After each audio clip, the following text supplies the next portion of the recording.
দুনিয়াতে থাকবা নৌকা পানির জন্য যেমন জীবন, এই নৌকায় আবার পানির জন্য মরণ। এরে বান্দা তুই এই নৌকা নিয়া কত দূরে যাবি যা, সত্য হলো নৌকার বইটা মজবুত আছে কিনা দেখে নাও, নৌকার তলা মজবুত আছে কিনা দেখে নাও। এরে আল্লাহর বান্দা, আল্লাহর দুনিয়াতে থাকার পর যে যেদিকে তোমাদেরকে ডাকে সেদিকে দৌড় দাও। তুমি আল্লাহ চিনো না, নবী চিনো না, আমার নবীর গুণগান শুনো নাই, কিন্তু অন্তরেও মহাব্বত নাই, এজন্য যে ডাকে তার দিকে দৌড়াও। কখনো তোমাদের কাদিয়ানি ডাকে কাদিয়ানির দিকে দৌড় দাও, কখনো তোমাদেরকে ভণ্ড পীর ডাক দেয় ভণ্ডদের দিকে দৌড় দাও। কিন্তু যদি আমার আল্লাহকে চিনার মতো যদি চিন্তা, যেমন ভাবে ছোট্ট একটি বাচ্চাকে মা যদি কোলের মধ্যে নেয়, মায়ের বুক থেকে আসিয়া পাশের বাড়ির ভাবি নিয়ে যায়, বাচ্চা কিছু কয় না, কারণ ও এখনো ঠিক মতো চিনে না আমার মা কোনটা। পাশের বাড়ির দাদা এসে টান দিয়া নিয়ে যায়, ছোট্ট বাচ্চা চলে যায়, কোনো বাধা দেয় না, কারণ এখনো চিনে নাই আমার মা কোনটা বাবা কোনটা। কিন্তু ছোট্ট বাচ্চা যখন প্রাপ্তবয়স্ক হয়ে যায়, 3 থেকে 4 বছর 5 বছর বয়স হয়ে যায়, মায়ের কুল থেকে যদি আমার পাশের বাড়ির যদি কোনো আপায় এসে নিতে চায়, জাপটি মারিয়া আমার মায়ের বুকটা ধরিয়া ফেলে, কলার ধরে ফেলে, যাবে না। এর কারণ হলো বাচ্চা এতদিন চিনত না, এ কারণেই যায়, আর এখন চিনে, এই জন্য শক্ত করে ধরছে, যতই টানাটানি করে সহজে যাইতে চায় না। এর 1 নাম্বার কারণ, বান্দা তুমি কাদিয়ানিতে গেছো, আমার আল্লাহকে এতদিন চিনো নাই, বান্দা তুমি ভণ্ড পীরের মুরিদ হয়েছো, কারণটা কি বুঝো? এতদিন গেছো কারণ আমার মালিকের তুমি চিনো নাই। এতদিন তুমি নামাজ পড়ো নাই কেন? এতদিন নামাজ পড়ো নাই, আবার ওই মালিকের তুমি চিনো নাই। এতদিন তুমি রোজা রাখো নাই, কারণটা কি? আমার মালিকের চিনো নাই। আর যখন আল্লাহর বান্দা আমার মালিকের চিনবে, ছোট্ট বাচ্চা যেমন ভাবে আগি গেল, এখন বয়স হওয়ার পরে চিনার পরে আর যাইতে চায় না। মাঝে সাঝে এত বড় বড় তুফান, ওই নদীতে যেমন যাবা, যদি তোমার তলা মজবুত না হয়, মেঘনার তুফান, পদ্মার তুফান আসিয়া নৌকা ডুবাইয়া দেওয়ার সম্ভাবনা যেমন আছে, এই দুনিয়াতে চলতে গেল বেদিন বেঈমানদের এদের তুফান আছে না নাই? এদের তুফানে যেন ডুবিয়া না যায়, তলা যেন ভাঙ্গিয়া না যায়। এই জন্য সত্য হলো ঈমানটাকে মজবুত বানাও, আল্লাহকে চিনো। আল্লাহকে চিনে চিনে যদি ইবাদত করো, তাইলে দেখবা ইবাদতের ভিতরে আমার মাওলার কুদরতি ঘ্রাণ আল্লাহ তোমাদের নাকের মধ্যে আমার আল্লাহ পৌঁছায়া দিবি। आशिक हो बेरादर शहंशाह दो आलम, आशिक हो बेरादर शहंशाह दो आलम, मशकों से ज़्यादा मुबारक जिसका पसीना, मशकों से ज़्यादा मुबारक सल्लल्लाहु अलैहि वसल्लम। আমি আমার বয়ান শুরু করার আগে আপনাদের সাথে কিছু কথা মত বিনিময় করব, কারণ আমি আপনাদের এলাকায় নতুন এবং এলেমের দিক দিয়ে অনেক কম, বয়সের দিক দিয়ে অনেক কম। আল্লাহ ঘুরাইতেছেন সারা বাংলায়, এজন্য কিছু দোয়া নেওয়ার জন্য এখানে বসছি। আল্লাহর কাছ শুকর আদায়ও করেছি। আমি আমার মোনাজাত সহ টোটাল 1 ঘন্টা সময় চায়া নিব, আপনারা দিবেন তো ইনশাল্লাহ? যদি ভালো নাও লাগে, আসলেই কি আমাদের নিয়াত হাকিকাত, উদ্দেশ্য, এই উদ্দেশ্যটাই হয়েছে বড় খারাপ, ঠিক কিনা বলেন? এর কারণ মাহফিল কমিটিদের নিয়াত থাকে পাশের এলাকায় বক্তা আনছে 1 লাখ টাকার, আমরা আনবো 1.5 লাখ টাকার, ঠিক নি? ওদের বক্তা যা হয়েছে আমাদেরটা আরো ভালো হইতে হবে, লাগলে টাকা আরো 50 বেশি দিব। আবার কিছু কিছু যুবক ভাইদের কথা, হুজুর শুধু বয়ান করলে হবে না, মাঝে সাঝে যদি একটু নাচানাচি করে তো আরো ভালো। তো আমাদের নিয়াতের মধ্যেই তো গলত। নিয়াত যদি ঠিক না হয়, নিয়াত যদি সহি না হয়, ইন্নামাল আমালু বিন্নিয়াত, আমলের প্রতিদান তো নিয়াতের উপরই নির্ভর করবে, ঠিক কিনা বলেন? তো আমার নিয়াতই ঠিক নাই, আমি বয়ান শুনে করব কি, আর আমি বয়ান করেই বা করব কি? অতএব আমি যে কথাগুলো বলবো, হতে পারে স্পিকারটা জুবায়ের আহমদের, কিন্তু কথাগুলো হলো আল্লাহর কোরআন থেকে কিছু আলোচনা হবে। এজন্য যদিও খারাপ লাগে আপনাদের, যদি খারাপও লাগে, 1 ঘন্টা সময় 4 দোকানে গেলে, দোকানে আড্ডা মারলে অটোমেটিকলি পার হয়ে যায়, যায় কি যায় না? তো আমি 1 ঘন্টা সময় চাইছি, এরপরে যদি ভালো না লাগে তাও ধৈর্য ধরে একটু সময় দিয়ে বসে থাকার কারণ হলো আমি উঠিয়া যাব, আমার উঠা দেখে যদি কেউ উঠে, আল্লাহ আমার উপরে নারাজ, এবং আমার কারণে যে উঠে গেল, ওর উঠার কারণে আল্লাহ আমার প্রতি ডবল নারাজ। এজন্য নিজের কপালটাও পোড়াবো না, অন্যের কপালটাও সাথে নিয়ে পুড়ব না। আল্লাহ আমাদের নিয়াতকে সাহি বানায় দেন, জোরে পড়ি আমিন। বাড়ি তো দুনিয়াতে আসলে কারো বাড়ি স্থায়ী না, ঠিক কিনা বলেন? মাঝে সাঝে আমারে অনেকে প্রশ্ন করে, আমি তো সেই বরিশালে মুলাদি থানা, দীর্ঘ সময় সেখানে আমার বসবাস, রাজশাহীতে এক মাদ্রাসার দায়িত্ব, সময় দিতে পারি না, জাস্ট নামে দায়িত্ব লিয়ে বয়ে দিয়েছি। আমারে অনেকে বলে, হুজুর আপনি তো আসবেন বরিশাল থেকে ঢাকার মাহফিল, তো লঞ্চে চইরা আইলেই তো হয়। তো আসলে হিসাব বড় মেলানো বড় মুসিবত। আমি কোথায় রাজশাহীতে আছি, যাইতে হবে বরিশাল, আবার বরিশাল থেকে আবার আসতে হবে রাজশাহী, আবার কখনো আসি সিলেট হবিগঞ্জ। তো আমারে যদি এক জায়গার হিসাব ধরে তাইলে কি হবে বলেন? হুজুর এখান থেকে এখানে তো খরচ বড় কম, তো আমরা তো সর্বনিম্ন 400-500 কিলোমিটার দূরে সব সময় থাকি। এ কথা বলার উদ্দেশ্য এটাই, আমাদের হাকিকত উদ্দেশ্য যদি আমরা ঠিক করি, হতেও পারে আমি এলেমের লাইনে কম, আপনাদের অনেক বয়সে অনেক ছোট, আল্লাহ তাআলা সম্মানের চেয়ারে বসাইছেন, যদি কিছু কথা শুনে আমল করতে পারি, হতেও পারে এর বিনিময়ে আল্লাহ আমাদেরকে জাহান্নামের আগুন থেকে মুক্তি দিয়া জান্নাত দিয়া দিতে পারে। আমি আল্লাহর কাছে দোয়া করি, আল্লাহ এই মাহফিল ইন্তজাম কমিটি এবং যারা আমরা দূর দূরান্ত থেকে ছুটে এসেছি এবং যারা বসেই পড়েছি, আল্লাহ তুমি আমাদের সবাইকে মাফ করে দিয়া হাসরের ময়দানে তুমি আমাদেরকে নবীর শাফায়াত পাওয়ার তৌফিক দান করে দাও। যারা আমরা কষ্ট করে এখানে বসেছি, বলেন তো আপনারা এখানে আসার কারণে আপনাদেরকে কেউ কি টাকা দিবে? বরঞ্চ কিছু কথা হেকমতের কথা বলে দিনের রাস্তার জন্য আপনাদের কাছ থেকে কিছু টাকা নেওয়া হবে, ঠিক নি?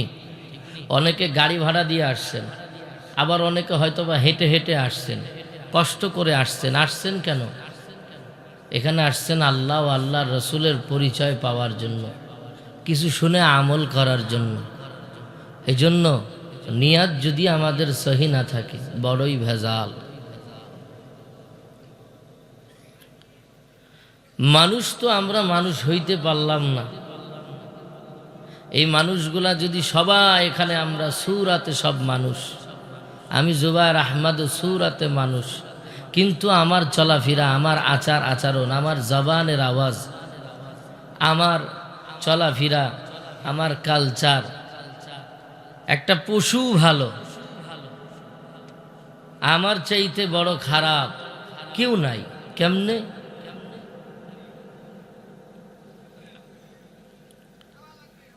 আল্লাহ আমাদের জন্য কোরআনের মধ্যে বয়ান করেছেন সুসংবাদ। ওই আল্লাহ আমাদেরকে, মানুষদেরকে আবার বলেছেন এই মানুষগুলাই কিন্তু চতুষ্পদ জন্তুর চাইতে বড় খারাপ। এটা কি আমার কথা? আল্লাহর কথা। অনেক যুবক ভাইরা আজকে আল্লাহ বলেছেন ফালিয়াযহাকু কলিলা ওয়ালিয়াবকু কাসীরা, কম হাসো, বেশি বেশি কান্না করো। ময়দান থেকে তো কান্না উঠিয়াই গেল, কান্না নাই। বরঞ্চ ওই যে বললাম, যত ভালো বক্তা, যত নাচাইতে পারবে, যত গাওয়াইতে পারবে, ওই বক্তা তত ভালো। অথবা আমরা আজকে এখানে একটু নিয়াত করি না যে কিছু আমলের কথা শুনি। আল্লাহ তুমি আমাদেরকে হেদায়েত দান করো, জোরে পড়ি আমিন। মানুষ দুনিয়ার বুকে মানুষকে আল্লাহ পাঠাইছেন, জিন ইনসান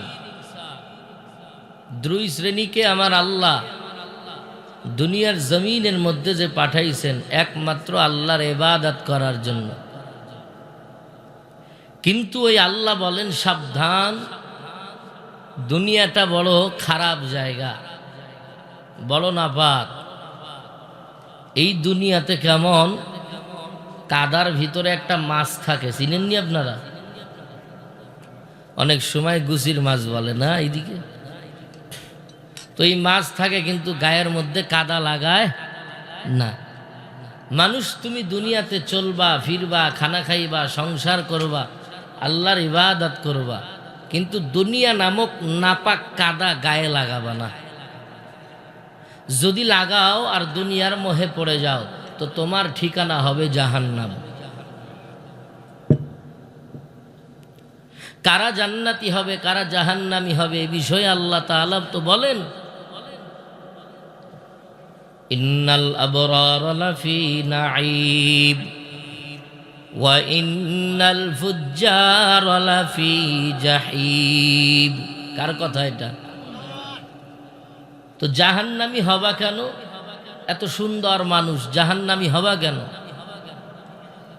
আল্লাহ বলেন মাতাউন কলিল সুম্মা মাওয়াহুম জাহান্নাম। এই দুনিয়া সম্বন্ধে আল্লাহ বয়ান করতে গিয়ে আল্লাহ বলেন একটা মশার ডানার দাম আছে, কিন্তু আল্লাহর কাছে দুনিয়ার কোনো দাম নাই। প্রশ্ন, এই নাপাক দুনিয়াতে তাহলে আল্লাহ আমাদেরকে পাঠাইলেন কেন? ঠিক নেই? আল্লাহ বলেছেন দুনিয়াতে থাকবা, সব করবা, আবার দুনিয়ার নাপাক থেকে আল্লাহ আমাদেরকে সচেতন থাকতে বলেছেন। কিন্তু প্রশ্ন, আল্লাহ দুনিয়া যে এত খারাপ, তাহলে এই দুনিয়াতে তুমি পাঠাইলা আবার কেন? প্রশ্ন আসে কি আসে না? বলেন আপনি একটা গাছ লাগাবেন, যদি জমিন না থাকে গাছ লাগাবেন কোথায়? আমার সাথে একটু কথা বলতে হবে ভাই। যদি যুক্তিতে না মেলে তো বলবেন হুজুর এটা বুঝতে পারলাম না। আপনি গাছ লাগাবার ইচ্ছা করেছেন, ফল খাবেন, ফল খাইতে হলে কি করতে হবে? গাছ লাগাইতে হবে। তো গাছটা লাগাবেন, জমিন যদি না থাকে লাগাবেন কোথায়? তো গাছ লাগানোর জন্য জমিন দরকার আছে না নাই? তো আল্লাহকে পাইতে হলে, আল্লাহর মহাব্বত পাইতে হলে, আল্লাহকে সেজদা দিতে হলে জমিন না থাকলে সেজদা দিব কোথায়? এজন্য জমিন দরকার, ঠিক নি? অথবা আল্লাহ বলেছেন দুনিয়ার নাপাক থেকে সাবধান। আল্লাহ মানুষদেরকে নিয়ে বয়ান করতে গিয়ে আল্লাহ নিজে বলেন ওয়ালাকাদ কাররামনা বানি আদম ওয়া হামালনাহুম ফিল বাররি ওয়াল বাহরি। এই আদম সন্তান, আমি আল্লাহ তোমাদেরকে উত্তম সম্মানী হিসাবে তোমাদেরকে পাঠাইলাম। মহা সম্মানী, সম্মানিত করে আমি আল্লাহ পাঠাইলাম। অতএব আমি আল্লাহ তোমাদের জন্য উত্তম রিজিকেরও ব্যবস্থা করে দিলাম। আল্লাহ আমাদেরকে এত সম্মানের কথা বললেন যে আমরা হলো বড় সম্মানী। আসেন একটু আমরা সামন দিকে আগাই। যেই আল্লাহ আমাদেরকে বললেন আমরা বড় সম্মানী। এই মাইকলা কই ইকো কমায় দাও, রিবাব দাও শুধু। আল্লাহ বললেন বনি আদম তোরা হলো বড় সম্মানী। আল্লাহ নিজে বয়ান করলেন আমরা বনি আদম সন্তান বড় সম্মানী।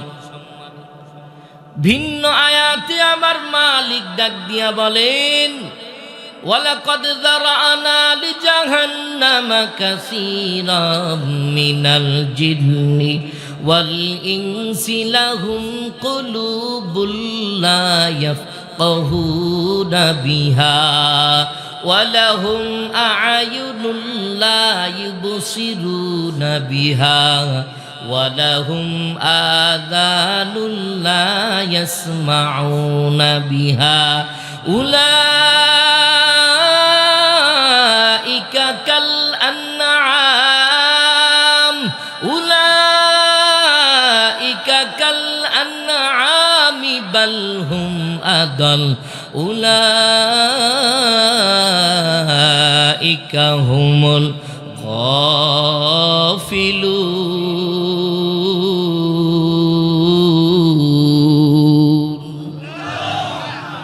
আল্লাহ বলেন বনি আদম তোরা হলো সবচাইতে বড় দামি। অথচ সেই আল্লাহ আমাদেরকে বলেন, যেই আল্লাহ বলেন তোরাই বড় দামি, ওই আল্লাহ আবার বলেন উলাইকা কাল আনআম বাল হুম আদল উলাইকা হুমুল গাফিলুন। আল্লাহ এই আয়াতটা দিয়া সারা দুনিয়ার মানুষদেরকে বুঝায়া দিলেন ওয়ালাকাদ যারানা লিজাহান্নামা কাসীরাম মিনাল জিন্নি ওয়াল ইনসি। আমি মানুষ ও জিনকে বানাইছি। আমি আল্লাহর ইবাদত করতে গিয়া তারা ইবাদত করলো না। আমি আল্লাহ এদের অন্তর দিলাম, অন্তর দিয়া তারা অনুধাবন করলো না। আমি আল্লাহ চোখ দিলাম, চোখ দিয়া দেখলো না। আমি আল্লাহ কান দিলাম, কান দিয়া এরা শুনলো না। এরাই তো হলো উলাইকা কাল আনআমি বাল হুম আদাল উলাইকা হুমুল গাফিলুন। এরাই তো হলো চতুষ্পদ জন্তুর চাইতেও বড় খারাপ। বুঝুননি কিছু? আল্লাহ এক আয়াতে বললেন আদম সন্তান বড় সম্মানী, ঠিক নেই? আবার এই আয়াতে বললেন এদেরকে আমি আল্লাহ অন্তর দিলাম, অন্তর দিয়া অনুধাবন করে না। এদেরকে আমি চোখ দিলাম, চোখ দিয়া দেখে না। কান দিলাম, কান দিয়া শুনে না। এরাই তো সূরাতে মানুষ হয়ে আছে, কিন্তু এরা চতুষ্পদ জন্তুর চাইতেও বড় খারাপ। এক্সাম্পল একটা উদাহরণ দিলেই বুঝবেন। আল্লাহর কসম করে বলি, এখানে আমি আসছি কোনো রাজনীতির না, কোনো দলীয় বক্তব্য দেওয়ার জন্য আমাকে ওই দূর থেকে আনেন নাই।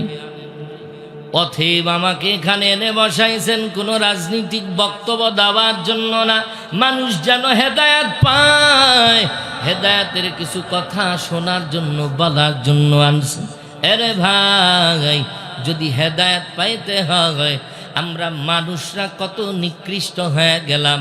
নিজের দিকে নিজে যদি আঙ্গুল ধরি, আমরা তো মাঝে সাথে বলি তুই বড় খারাপ, বাকি তিনটা আঙ্গুল আমার দিকে ইশারা করে বলে তুই ট্রিপল নাম্বার খারাপ। ঠিক কিনা গণ? তুই খারাপ, তুই খারাপ, তুই খারাপ, তোর বাবা খারাপ, তোর মা খারাপ, তোর 14 গোষ্ঠী খারাপ, আর বাকি 3 আঙ্গুল দিয়া বলে তুই আরো ট্রিপল বড় খারাপ। খারাপ কেমন খারাপ? কেন খারাপ হয়েছ? এই মানুষগুলা এত দামি, এত সম্মানী, কিন্তু এই মানুষগুলা একটা বাজারের ভিতরে মুরগি কিনতে যান, মুরগির দাম লাগবে 1000 থেকে 800 টাকা মুরগির দাম, ঠিক নেই? একটা যদি আপনি ছাগল কিনতে যান, ছাগলের দাম লাগবে 10 থেকে 15,000। যদি একটা ভালো গরু কিনতে যান 1 থেকে 1.5 লাখ টাকার বড় প্রয়োজন। কিন্তু তুই মানুষ হইয়া এত বড় নিমক হারাম কেন? তুই চতুষ্পদ জন্তুর চাইতে খারাপ হবি না? আল্লাহর কসম করে বলি, সারাটা জীবন ভর যদি দোয়া লাগাইয়া দেও, আল্লাহ বাংলার জমিনে শান্তি কায়েম করে দেন।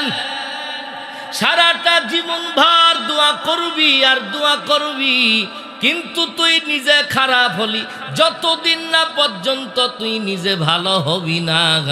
মান্দা গাছ লাগাইয়া যদি সারা জীবন দোয়া করো, আল্লাহ তুমি মান্দা গাছে 10 কেজি আম দাও। পশ্চিমকালেও সৌদি আরবের হুজুরানিয়াও যদি মোনাজাত ধরিয়া যদি গরু কাটিয়া খাওয়াও, এরপরে মান্দা গাছে জীবনে কোনো দিন আম ধরবে না। ঠিক নি?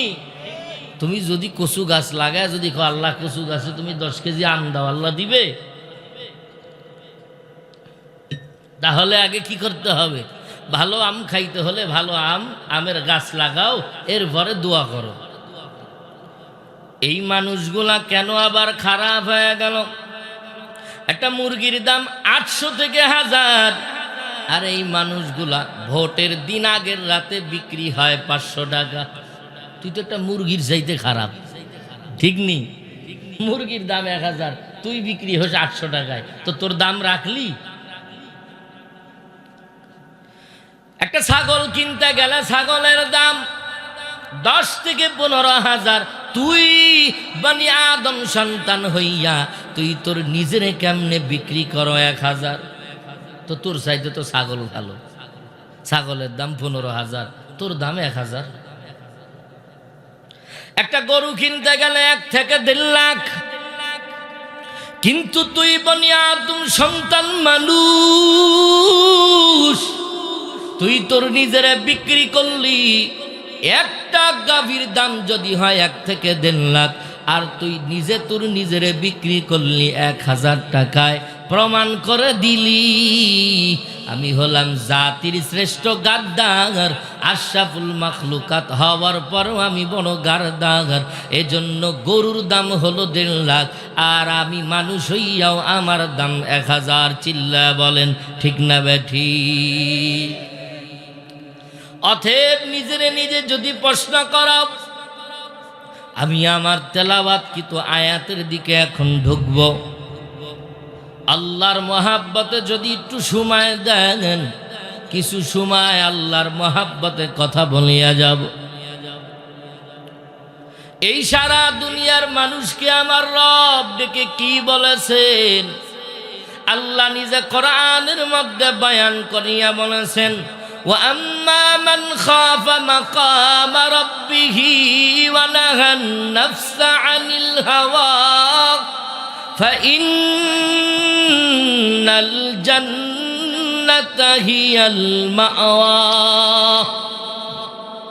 আল্লাহ কোরআনের মধ্যে বলেছেন, কোন মানুষ যদি মনে করে আল্লাহর আদালতে একদিন দাঁড়াইতে হবে, এ মুমিন ভাই, দুনিয়াতে মানুষ যদি অন্যায় করে আদালতে নিয়ে যাওয়া হয়, আদালত নামকে দাঁড় করানো হয়, 2টা হাত এমনি করি জড়িয়া বলে ভুল করে ফেলেছি, মাফ করিয়া দেন। আল্লাহ বলেন, আমি রবের আদালতে উঠার ভয় কোন বান্দা যদি মনে করে আল্লাহর আদালতে উঠতে হবে, এই ভয় অন্তরের মধ্যে নিয়া কেউ যদি গুনাহ থেকে মুখটা ফিরায় নেয়, আল্লাহ বলেন ফাইনাল জান্নাতা হিয়াল মাওয়া, আমি আল্লাহ বিনা হিসাবে জান্নাত দিয়ে দিব। আল্লাহ ওয়াদা করলেন যে আমি বিনা হিসাবে জান্নাত দিয়ে দিব। অতএব আমি যদি মিথ্যা বলি, আমি আল্লাহর আদালতে মিথ্যাকারী হয়ে দাঁড়াবো, আর যদি আমি জিনা করি জিনাকারী হয়ে দাঁড়াবো, যদি জুলুম করি তাহলে জুলুমকারী হয়ে দাঁড়াবো। অতএব আল্লাহর আদালতে গুনাহগার হয়ে যাওয়া যাবে না। এজন্য যারাই আল্লাহর বানানো জাহান্নামের আগুনকে ভয় করে মুখটা ফিরিয়ে নিবে, আল্লাহ এদের জন্যই সুসংবাদ দিলেন, তোমাদেরকে বিনা হিসাবে আমি আল্লাহ জান্নাত দিয়ে দিব। ই কালামে জিন্দা কোরআনে হাকিম হিকমতে উলায়া জালাসত কাদিম জামিউল ইলম ফিল কোরআনে হাকিম তাকাসারাত আনহু ওয়াফাহামুর রিজালি। খারাপ লাগে আপনাদের? আর একটু সামনে আগাবো? আহা, আল্লাহ আমাদের সবাইকে কবুল করেন, জোরে বলি আমিন। দুনিয়াতে থাকা যাবে না, দুনিয়াতে না থাকলে ইবাদত করব কোথায়? এক নম্বরের প্রশ্ন, আল্লাহ তো বলেছেন দুনিয়াতে থাকবা, কিন্তু দুনিয়ার নাপাক কাদা শরীরের মধ্যে লাগাবা না। এই নাপাকটা কেমন? এই নাপাকটা হবে কি? দুনিয়াতে থাকবো কিন্তু দুনিয়ার নাপাক লাগানো যাবে না। এখনই হবে আমার পরীক্ষা। দুনিয়াতে থাকলাম, কিন্তু দুনিয়াতে থাকার পরে সংসার করলাম, বিবি বাল বাচ্চা সবই হইল, কিন্তু আমার হিসাব নিকাশ আমি কখনো মিলাই নাই। হিসাব নিকাশ যদি মিলাইয়া দেখতাম, তাইলেই তো তুমি জবাব পাওয়া যাইতাম। এই যে আজকে আপনারা এখানে বসে বয়ান শুনতেছেন, আল্লাহর বানানো এ জমিন যদি না থাকতো, তাহলে তো আসমানে বয়া বয়া বয়ান শুনতে হতো, ঠিক নিগল। তো জমিন না থাকলে কোথায় মাহফিল দিবেন, বয়ান কোথায় শুনবেন? সামন দিকে যদি আগায় তাহলে পুরো ব্যাপারটা বুঝতে পারবেন। নৌকা যেমন পানি ছাড়া চলে না, আবার এই নৌকা কিন্তু পানির জন্য যেমন আমাদের জন্য জীবন, এই নৌকায় কিন্তু আবার পানির জন্য হয়ে যায় মরণ। আপনারা যদি এখন সিরাজগঞ্জবাসী, এই এলাকার নামটা কি, এই মঙ্গলবাড়িয়ার বড় বড় বুদ্ধিজীবীরা যদি বলে, এতদিন ধরে শুনেছি নৌকা পানিতে চলতো, আজ থেকে নৌকা পানিতে চলবে না, আজ থেকে মঙ্গলবাড়ির এই পাকা রোডে নৌকা চালাবো, চলবে নি? নৌকা পানিতে চলতো, আজ থেকে চলবে না, এখন থেকে নৌকা রোডে চলবে। এই বুদ্ধি করিয়া বিশাল একটা যদি নৌকা বানান, আর এই নৌকা বানাইয়া যদি 10-15 জন মিলে ঠেলা দেন, নৌকা সামন দিকে তো আগাবে না, বরং সে কারো হাত ভাঙবে, কারো দাঁত ভাঙবে, কিন্তু নৌকা সামনে যাবে না। কিন্তু এই নৌকা যদি সত্য হলো চলবে, সত্য হলো পানিতে গড়ায়া দাও। এই নৌকাটা পানিতে যখন নামায়া দিবা, এই নৌকাতে উঠার পরে বৈঠা নামক মজবুত আছে কিনা, এই বৈঠাটা তোমার পচা না ভালো, এই বৈঠা নামক যে অস্ত্রটা এটা মজবুত আছে কিনা দেখে না গো। নৌকার তলাটা মজবুত আছে কিনা দেখে না গো। নৌকা যেমন পানির জন্য জীবন, এই নৌকায় হলো আবার পানির জন্য মরণ। তুমি যদি নৌকার তলা মজবুত থাকে, এই নৌকা নিয়ে তুমি পদ্মা, মেঘনা, যমুনা পাড়ি দিয়া চাঁদপুর, বরিশাল, বরগুনা ওই সাইডেও চলে যাবা, সাগরে চলে যাবা, কোনো অসুবিধা নাই। কিন্তু নৌকার তলা যদি দুর্বল হয়, নৌকার বৈঠা যদি দুর্বল হয়, নৌকার তলা দুর্বল হলে নৌকা ছিদ্র হয়ে পানি উঠিয়া সবাই মারা যাওয়ার সম্ভাবনা আছে না নাই? দুনিয়াতে থাকবা, নৌকা পানির জন্য যেমন জীবন, এই নৌকায় আবার পানির জন্য মরণ।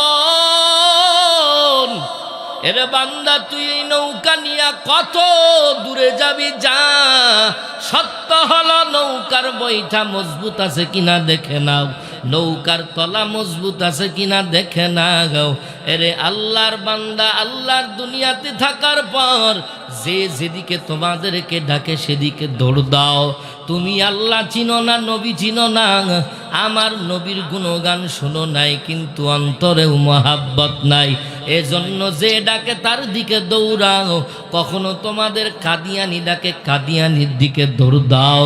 কখনো তোমাদেরকে ভণ্ড পীর ডাক দেয়, ভণ্ডদের দিকে দৌড় দাও। কিন্তু যদি আমার আল্লাহকে চিনার মতো যদি চিন্তা, যেমন ভাবে ছোট্ট একটি বাচ্চাকে মা যদি কোলের মধ্যে নেয়, মায়ের বুক থেকে আসিয়া পাশের বাড়ির ভাবি নিয়ে যায়, বাচ্চা কিছু কয় না, কারণ ও এখনো ঠিক মতো চিনে না আমার মা কোনটা। পাশের বাড়ির দাদা এসে টান দিয়া নিয়ে যায়, ছোট্ট বাচ্চা চলে যায়, কোনো বাধা দেয় না, কারণ এখনো চিনে নাই আমার মা কোনটা, বাবা কোনটা। কিন্তু ছোট্ট বাচ্চা যখন প্রাপ্তবয়স্ক হয়ে যায়, 3 থেকে 4 বছর 5 বছর বয়স হয়ে যায়, মায়ের কুল থেকে যদি আমার পাশের বাড়ির যদি কোনো আপায় এসে নিতে চায়, জাপটি মারিয়া আমার মায়ের বুকটা ধরিয়া ফেলে, কলার ধরে ফেলে, যাবে না। এর কারণ হলো বাচ্চা এতদিন চিনত না, এ কারণেই যায়, আর এখন চিনে, এই জন্য শক্ত করে ধরছে, যতই টানাটানি করে সহজে যাইতে চায় না। এর 1 নাম্বার কারণ, বান্দা তুমি কাদিয়ানিতে গেছো, আমার আল্লাহকে এতদিন চিনো নাই। বান্দা তুমি ভণ্ড পীরের মুরিদ হয়েছো, কারণটা কি বুঝো? এতদিন গেছো কারণ আমার মালিকের তুমি চিনো নাই। এতদিন তুমি নামাজ পড়ো নাই কেন? এতদিন নামাজ পড়ো নাই, আবার ওই মালিকের তুমি চিনো নাই। এতদিন তুমি রোজা রাখো নাই, কারণটা কি? আমার মালিকের চিনো নাই। আর যখন আল্লাহর বান্দা আমার মালিকের চিনবে, ছোট্ট বাচ্চা যেমন ভাবে আগি গেল, এখন বয়স হওয়ার পরে, চিনার পরে আর যাইতে চায় না। মাঝে সাঝে এত বড় বড় তুফান, ওই নদীতে যেমন যাবা, যদি তোমার তলা মজবুত না হয়, মেঘনার তুফান, পদ্মার তুফান আসিয়া নৌকা ডুবাইয়া দেওয়ার সম্ভাবনা যেমন আছে, এই দুনিয়াতে চলতে গেল বেদিন বেঈমানদের এদের তুফান আছে না নাই? এদের তুফানে যেন ডুবিয়া না যায়, তলা যেন ভাঙ্গিয়া না যায়। এই জন্য সত্য হলো ঈমানটাকে মজবুত বানাও, আল্লাহকে চিনো। আল্লাহকে চিনে চিনে যদি ইবাদত করো, তাইলে দেখবা ইবাদতের ভিতরে আমার মাওলার কুদরতি ঘ্রাণ আল্লাহ তোমাদের নাকের মধ্যে আমার আল্লাহ পৌঁছায়া দিবি। চিনো, আল্লাহকে চিনে চিনে ইবাদত করো। ভাইরা আমার, আরেকটু সামনে যদি দিই আরো বুঝবেন। এক বাড়িওয়ালা বিশাল বড় 10 তলা বিল্ডিং উঠাইছে, অনেক সুন্দর বাড়ি। এই বাড়ি করার পরে টুলের টাঙ্গায় দিল, এখানে ভাড়া দেওয়া হবে, ভাড়া দেওয়া হবে। মানুষগুলা অনেক বড় লোক, তারা বাড়ি দেখতে আইলো। আসার পরে ঘুরে ঘুরে ঘুরে দেখে সব বেডরুমগুলাতে মনে হয় নিজের চেহারা দেখা যায় ফ্লোরে, এত সুন্দর। কিন্তু ঘুরে ঘুরে তালাশ করে দেখে এই বাড়িতে কোথাও বাথরুম নাই। কি নাই? বাথরুম নাই। এখন ভাড়াটিয়ারা কয়, ওই ভাই, কোটি টাকা খরচ করে তুমি বাড়ি বানাইছো, কিন্তু এই বিল্ডিংয়ে তো বাথরুম নাই। তো কয়, আমগো সিরাজগঞ্জের এলাকাটা খুবই বড় পবিত্র, এ তো বাথরুম টাথরুম নাই, তো সুবিধা তো এখানে একটা কলিং বেল দিছি, এখানে সুইচে টিপ দিবা, ওই 1 কিলোমিটার দূর থেকে একটা অটো গাড়ি আসবে, ওই গাড়িতে উঠবা, ওখানে বাথরুম সেরে আবার আমার ফ্ল্যাটে এসে ঘুমাবা। বলেন তো ওই বাড়ি কেউ নিবে? ভাড়াটিয়া কয়, তোর বাড়ির গুল্লি মারি, তোর বাড়িতে তুই থাক। তো কয়, কি ব্যাপার? তো পরামর্শ দাও, কি করা যায়? তো কয়, পরামর্শ হলো, ভাড়া যদি দিতে চাও তো সুন্দর বাথরুম বানাও। বাড়িওয়ালা এবার প্রত্যেকটা ইউনিটে ইউনিটে 2টা করে বাথরুম বানাইলো। বেডরুমে যত সুন্দর, তার চাইতে বেশি সুন্দর বাথরুম। বাথরুমটা কেমন সুন্দর!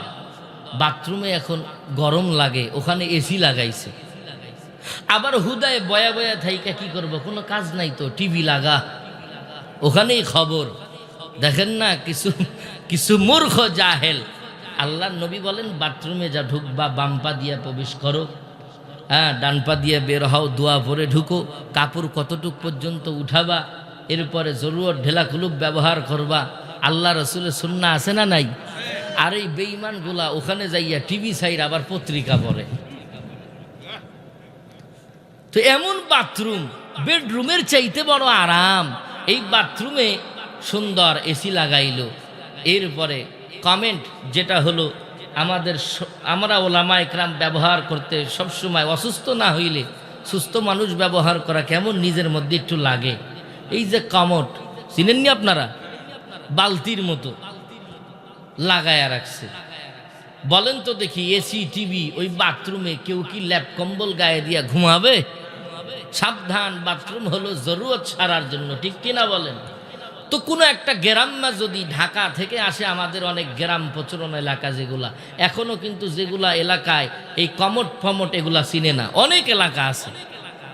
এখন তো আপডেট হইতেছে, আজ থেকে আরো 15 বছর পিছায় যান তো এক গ্রামে আসিয়া ঢাকার শহরে অথবা সিরাজগঞ্জ এই শহরে এই বড় বিল্ডিংয়ে আসিয়া দেখে কি ব্যাপার, বালতি কেন আগলায়, সাদা সুন্দর বালতি, তো এই বালতিটা আবার স্ক্রুপ টিস্ক্রুপ দিয়ে আটকায় রাখছে কেন?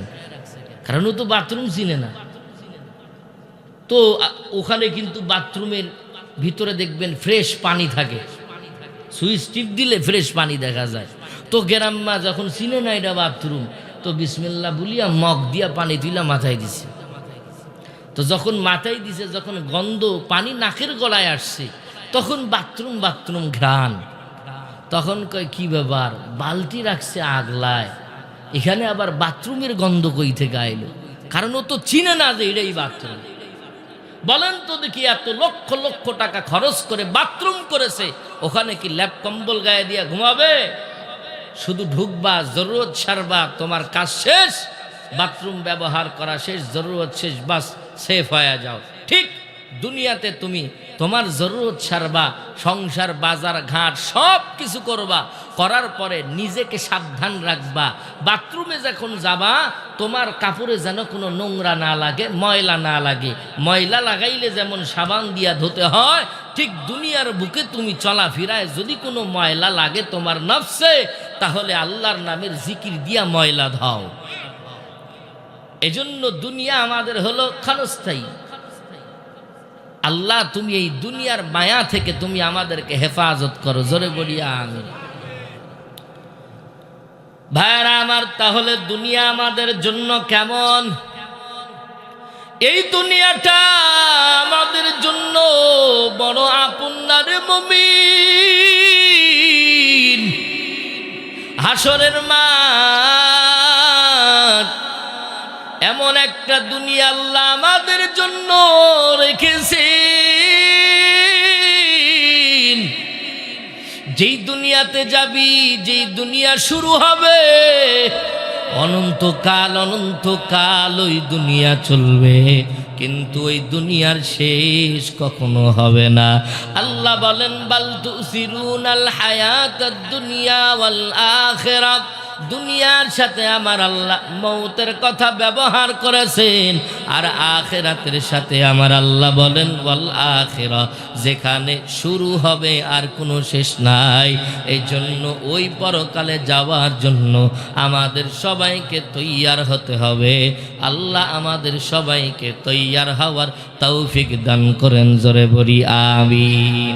মূলত আলোচনা হলো, আজকাল তো আমরা অনেকে বলি সবে বরাতের আমল নিয়া অনেকেই ধৈর্য বলে, সবে বরাত বলতেও কিছু নাই, কোনো আমল নাই। একদল ছাড়াছাড়ি করতে গিয়া আর একদল বাড়াবাড়ি করতে গিয়া নফল ইবাদতগুলা থেকে বঞ্চিত হয়ে গেল। কথা বলেন ঠিক না বেঠিক? একদল বেশি বাড়াবাড়ি করতে গিয়া হালুয়া রুটি বানাইতে দিয়া মা বোনদের ইবাদত থেকে বঞ্চিত রাখলো, আর একদল বেশি কমাইতে গিয়া ডাইরেক্ট ফতুয়া দিয়ে দিল সবে বরাত বলতে কিছুই নাই। আল্লাহ আমাদের এই দুই দলের দ্বন্দ্ব বাদ দিয়া আমাদেরকে মাঝামাঝি তুমি যেই বরকত দান করেছ, সবে বরাতের রাতে তুমি আমাদের আমল করার তৌফিক দান করে দাও। আল্লাহ বলেন যালিকা বিমা আসাউ ওয়া কানু ইয়াহতাদুন।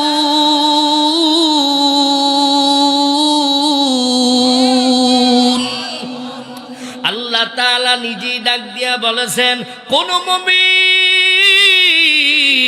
মুস্তাহাব আমলকে যদি তুচ্ছ মনে করে ছেড়ে দাও, আল্লাহ তাআলা তাকে নফল ইবাদত থেকে মাহরুম করে দিবে। কেউ যদি নফল ইবাদতকে তুচ্ছ মনে করে ছেড়ে দাও, আল্লাহ তাআলা তাকে ফরজ সুন্নত থেকে মাহরুম করে দিবে। কোন মুমিন যদি সুন্নতকে অবহেলা মনে করে ছেড়ে দাও, আল্লাহ তাআলা তাকে ফরজ থেকে মাহরুম করে দিবে। আর ফরজ থেকে মাহরুম হওয়াই হলো তুমি জাহান্নামের আসামি।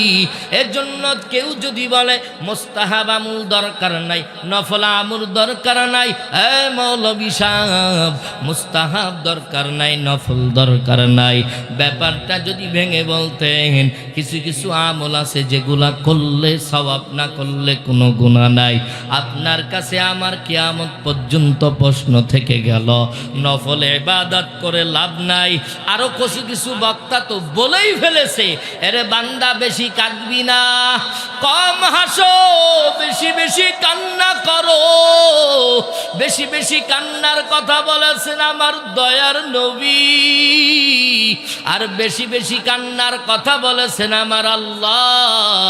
আর বাঙালি এখন আমাদেরকে শিখাইলো যে বেশি কান্দার দরকার নাই, নবী এত কাঁদেন নাই। এরে আল্লাহর বান্দা, নফল ইবাদতের দরকার নাই যারা এই ঘোষণাটা দেয়, তাদেরকে আমি একটা প্রশ্ন ছুড়ে দিই, কিয়ামত পর্যন্ত জবাব দিবেন।